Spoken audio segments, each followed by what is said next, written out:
Hey everyone, welcome to part 3, Rivers. I'm going to be talking a little bit faster than the other ones just because I'm very worried about how long and comprehensive this is going to be. Um, Basically, the thing I want to get said right away is rivers are the map maker's chance to shine.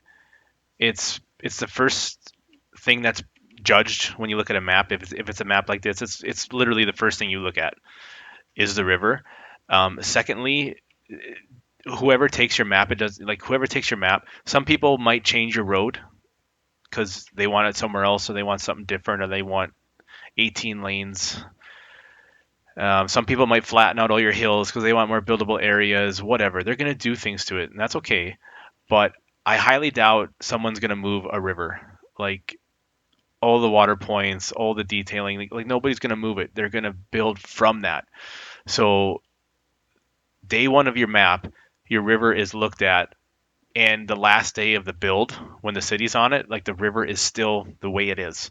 There's just a couple bridges added on. Isn't that interesting? First thing about the rivers that I want to tell you that I think everybody should be practicing is variance. And variance comes in three different versions. So this map has three different rivers. There's the heart. There's this side one. I call these auxiliary rivers, or I guess some people call them tributaries, but like it's an auxiliary river. All it's doing is it's joining. There's a confluence here, and immediately there's different sizes. You notice this is obviously the heart, and this is smaller. Okay, and then this third one here is more of like kind of like a backwoods stream. It's very difficult to make small rivers, but it can be done with a lot of patience. Second variance is the width. So I've been on the internet on YouTube, and it seems that there's a lot of ways to make rivers. I watched a bunch of people, and everyone's having a go at it. And again, like there's no right or wrong ways. You just do what works for you. I'm going to tell you what works for me. But it seems like most folks are taking their brush and setting it at like 250, and then they're just drawing their oogly doogly, and they're done. Um, that's fine. But just adding, like making it wider where it can be wider, and making a thinner, faster part really does a lot for the overall look and feel of it. Just zoom out and look, like you get this nice sunspot, and then the remainder of the characteristics, like the river, this is this characteristic is it's just slightly meandering and it's filling. And if we go over here, I've done the same thing. It's slow. It's a newer river because it's not very deep. I'm sure most of you guys know that the deeper the river is from the plain, the older it is. The Colorado River that formed the Grand Canyon is extremely old. Okay, because it's so deep. So I just made this little hodgepodge build up. Maybe it's a beaver dam. Maybe it's just logs getting caught on a rock. But it made a little pool buildup, and this was a nice way to add a little something, right? Like you can easily see I could have kept the width at 100 and just done that. Anyone can do that. And then we did it again. I just found a nice reason to slow it down, make it a little bit deeper, because we're kind of coming off this mountain valley in this lumber area. And then, like I hate to say it, but we're out of the 25 tiles. So I just kind of let it go from here. This map was a huge undertaking. It took so long. So I did, like, kind of, I don't want to admit it, but at the end I did kind of speed it up. I was like, holy cow, I got to get this thing moved on with. So yeah, so that's two forms of variance is, if you have multi rivers, don't make them the same size. Like one should be bigger than the other one, or one should be, like I don't even know how many different kinds of rivers there are, but you can make like a braided thing, and then you can make like just a hardy regular river that you see in your head. Um, so yeah, so check them out. Make different kinds of rivers. Third form of variance, and this is something that I don't see a lot. I don't see a lot of people do it, but when I do see people do it, I think they do it really good. And that is variance in the water level. And I've done that here. Like, I'm not saying this looks good or anything. I'm just pointing out that I've thought about what this river would look like if the water level was higher as I drew it. And it wasn't hard or anything. It was actually kind of fun. This is actually my favorite part of the river is like, here's the main flow, and a lot of people put the islands in the middle, and again, that's fine, but I just changed it up. I'm like, what if this island wasn't in the middle, and when the water level gets higher, now we have an island. The water level is like low right now, so we don't have an island. I think that's just so cool. Maybe you don't, maybe you do, that's okay. So yeah, variance, just changing it up. Like, again, it's so easy to just do this and you're done. But you know, from what I said right away, like, the river is the thing that is going to stay throughout the map the whole time. So if you're going to get skimpy somewhere on detailing, don't do it on the rivers. Just, do it on some, like, get lazy on some backdrop somewhere, but make sure your rivers are like looking 10 out of 10. Okay. Flow. So another thing that I saw, well, I kind of knew how everyone made rivers was they use this slope tool, and they I and if you don't do, like, the level's 100, so I think someone would like set, like, lower this to 90, and then whatever the level is way out here, they would lower it 10 again, and they would take the slope tool, and then they would be carving a river they would be carving a river that's continually going downhill. Okay. Again, like, that's just one way to do it. I think there's just one little flaw with doing it that way, and I'm going to show you, and I know all about it because I did it on this one. So my building plane is 100. The building plane is almost 100 throughout the whole map. I try really hard to do that. Just keep it at the same thing so everyone's bridges line up and it's not chaos. So my riverbed here at the beginning is 95, and when I get to the end, where's the end? Holy cow! When I get to the end, my bed is 74. So that's a 21-meter difference. Okay, I have 5 meters, 4 or 5 meters of slope, or banks. They're called banks, really, of banks. But by the time I get to the end, my banks are 20, almost 20 meters. So you can see how that's a problem, right? Like, I have an old looking river system down here, and I have a very new looking river system here. I'm surprised our map reviewer didn't catch that. But that's just one kind of problem. It's not a problem. I got to stop saying that. It's just, you know, I'm going to show you how I did the main one, and it's just a little bit better. Now, I do need to add that if you have that kind of map, like the one I'm working on now, where your river feeds into a bay, this style will work. Where you just make like that big slope all the way up to the edge of the map, it will work because your bay water will come in the river, and it will keep that water level at that right height. I hope that makes sense. I'm going to show you later on this how that does make sense. But on a continental map like this, where the water just you know falls off the edge of the map, it doesn't work. That's another variance point too, is that it would have been very you know just to add another level of variance. I made sure this river didn't connect. You can believe in your mind that it connects later down over here somewhere. But I remember when I was making this map, I was doing everything I can with the terrain to make it seem like it wouldn't connect. So that was just another variance touch.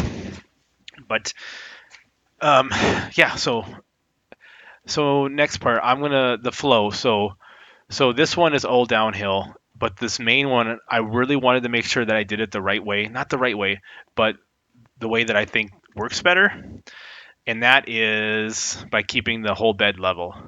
So little elevation check here. where we're at. So the riverbed at the end of the 25 tiles is 58 meters. Wait, why did it say 56? Yeah, it's 58 meters. And where it starts, 58.9 meters. So yeah, so I was correct in remembering this. So the way this was done was a height of 60 was probably set. I'm guessing I probably did 60 because that's 100, so I probably just did 60, and I carved it out, obviously. Okay. And then step one for me is just to get the water going at a nice pace all the way to the end of the map. And the way you do that, the way you can do that when the riverbed is flat, is you probably already know, is with a lot of water spawns. So let's look at these. So I'll probably never ever use a water source that's larger than 0.05. You can, what's the difference between putting down one water spawn at 1 or 100 at 0.01? You should get the same amount of water. But these smaller ones, I'm telling you, they're way easier to control. If you have just a little bit too much water, just delete the spawn rather than trying to like change and fidget with the big one. Just delete a spawn. Now you have a little bit less water.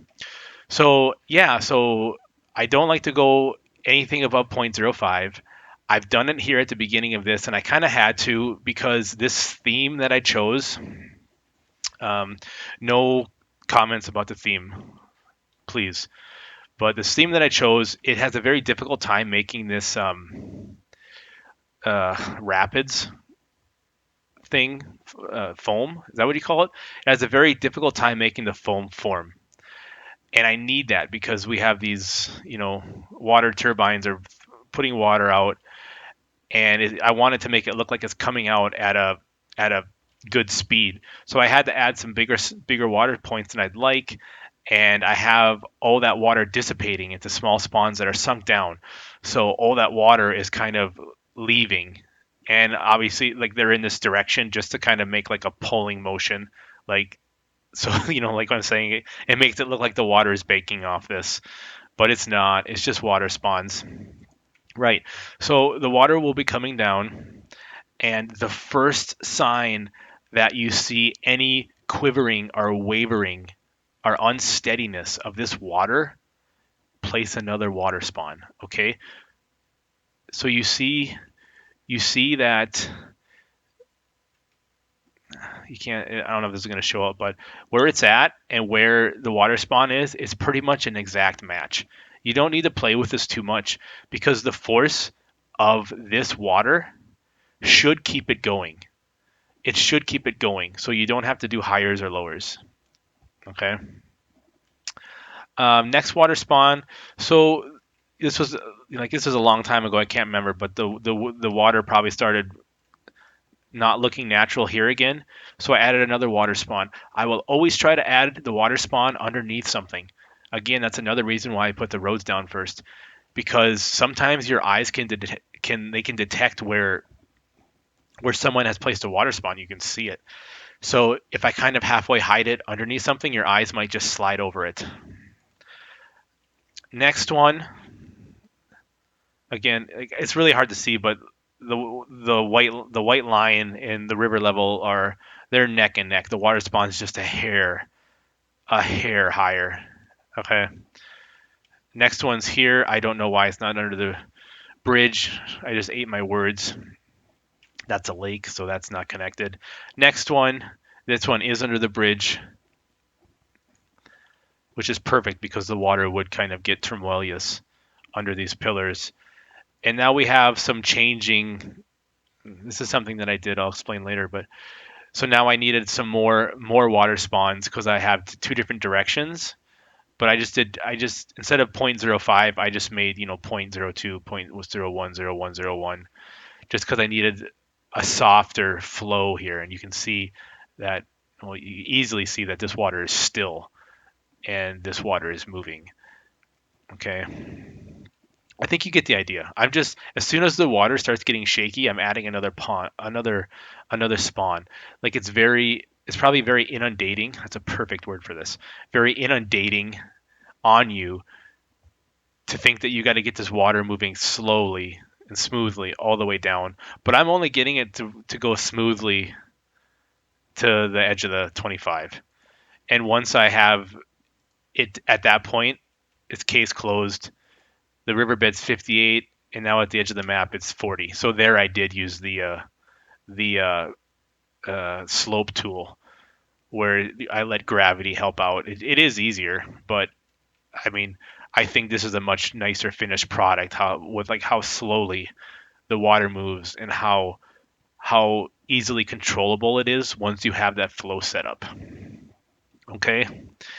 Right. What is next? Yes, I know what is next. So I have a flat riverbed and I have the water moving at a speed that I'm happy with. And like I do have water moving faster in some areas and slower when it gets wider. But that's something that you can do on your own. Um, Once I have that done, I will take my up down tool and set it at zero point zero 0.01, and I will draw like little veins. Or when I have a turn, perfect example, I just landed on one. Perfect example is you can see here, I get deeper because I have a turn. So like the water is a little bit more violent coming out of here. So I just slightly lower it. And here, oh, you can really see it here, how it gets lower. These are just like little touches that yeah, it's perfect right there. Just little touches that when you're zoomed out, you can kind of see. Um, when you're zoomed out, you can kind of see perfect, like right here, like so. There's a rock, there's a boulder here, so the water is kind of going to the right and the left of it. So I raised up the land just a little bit because that sand and silt wouldn't be getting hammered as hard. So and then you can just ever so slightly see it on top. Um, so yeah, flat river bed, and then you can do some slight drawings of veins and make deeper kind of pools where you think they should be. Next thing, so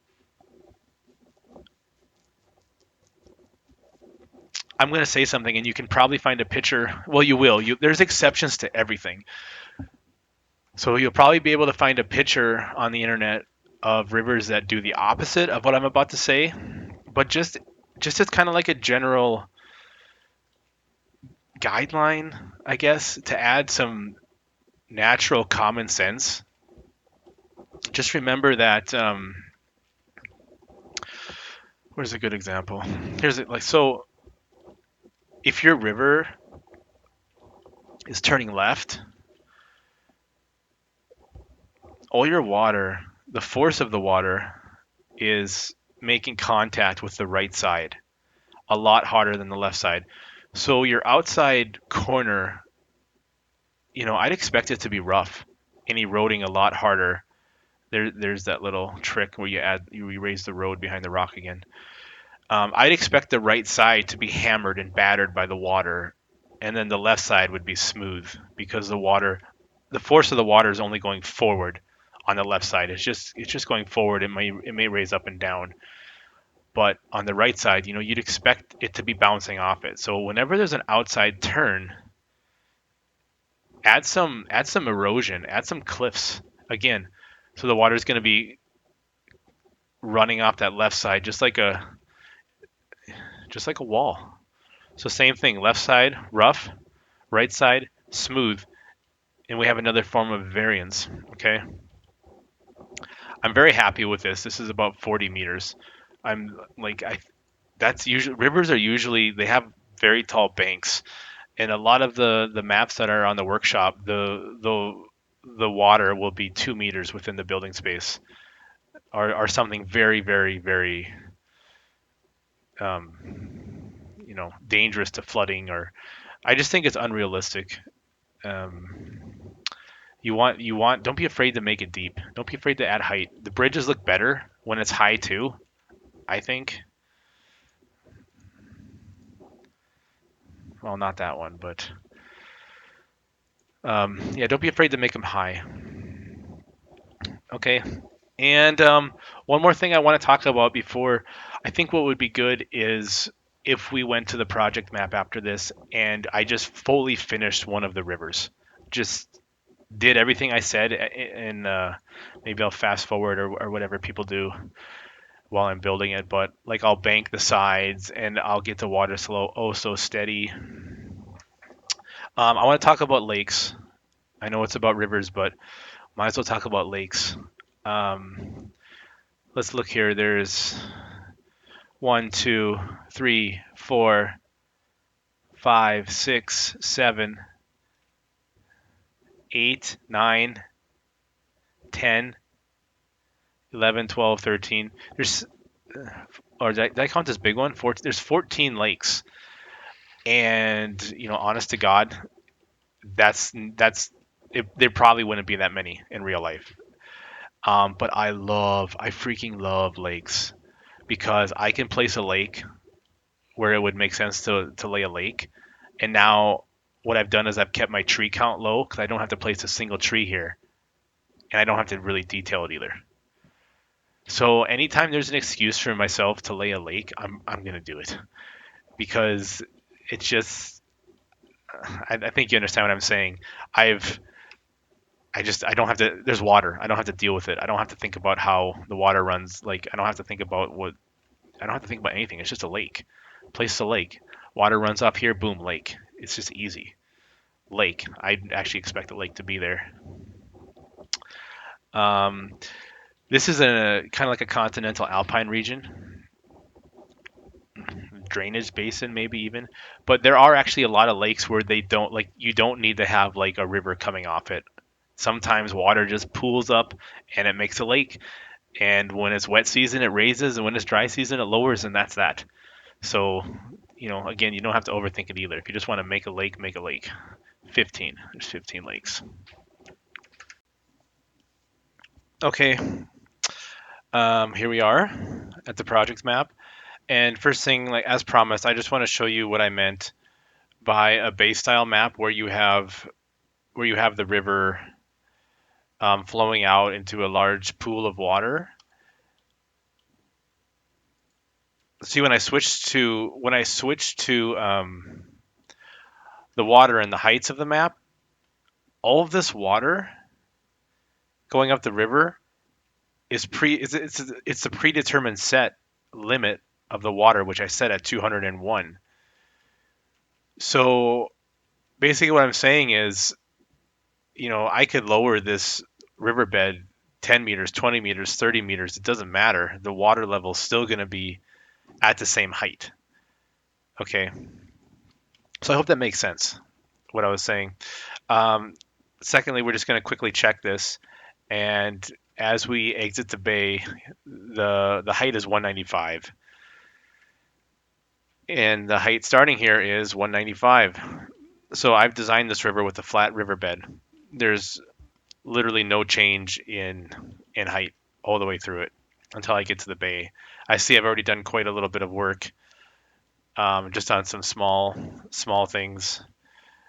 But yeah, it's pretty plain Jane. That's where we're at. So maybe I'll just start working on it, and then we'll just have a little recap of how it is when we're done.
recording didn't record everything.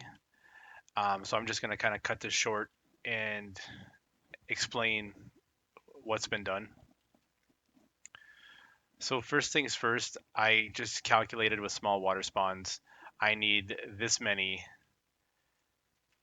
This stupid mouse to get the water to go out into the bay. Okay, and like I said before, here is my first area where water was kind of fluctuating, so I added the spawn point. Second area was here, so I added the spawn point, and again, notice it's under the bridge. And lastly, this one. This was a very important one because this river gets considerably wider, and I was actually able to raise this water point a little bit, just to kind of slow down the flow of water because we have the river turning into a larger part of it as it kind of leaks out into the bay. Now, you probably in that video you probably saw me counting a lot. I was like 1, 2, 3. I'm just constantly going through and counting 5 contour lines to make sure that it's very unison on how high the degraded bank goes, the sand goes, and then same thing on this side, 1, 2, 3. Like I'm always counting to make sure that it's even. Okay, so that's why I'm doing that. Again, just a little something. You probably saw that I made this a little bit wider just to kind of get away from that uniformed 300 wide. So I just made it a little bit wider and put just a little. It's barely noticeable, but you can just tell how it's kind of higher in the middle and lower on the sides. And that's kind of what's pushing the water left and right, just making it a little bit wider. Um, and then again, most of my outside turns I have rocky textures. Inside, obviously, it's going to be much more smoother. And what else do I want to show you? Here's another outside turn that's rocky, and I just kind of break the pattern every once in a while. There's no explanation for this. I just broke the wall of rock. I just broke it and changed it up a little bit. Here it's a straightaway, so we're kind of just normal on the sides. Here's a turn, so we got the rocks. Something. This is just something. This is just a cool trick with the map theme that I'm using. Anywhere where it's kind of high, like where a lot of sunlight would touch the riverbed, I've just been doing this little texture trick to make it look like there's plantation. But yep. So there's a turn, so you can see I made kind of like a lower pocket where water would slow down and churn around and just kind of push the sand out of there. Same thing on this outside. It just lowers a little bit. Um, Again there, and then yeah, we're out of the bay. Um, so yeah, like again, I know I said that I was gonna fully do it, but it's not fully done. I just kind of wanted to get a lot of things across in that little bit of time of kind of what it's like working with the river. And yeah, a lot of attention to the banks, and then we're just adding little touches as we go along to add the variance because we're thin here, much wider here.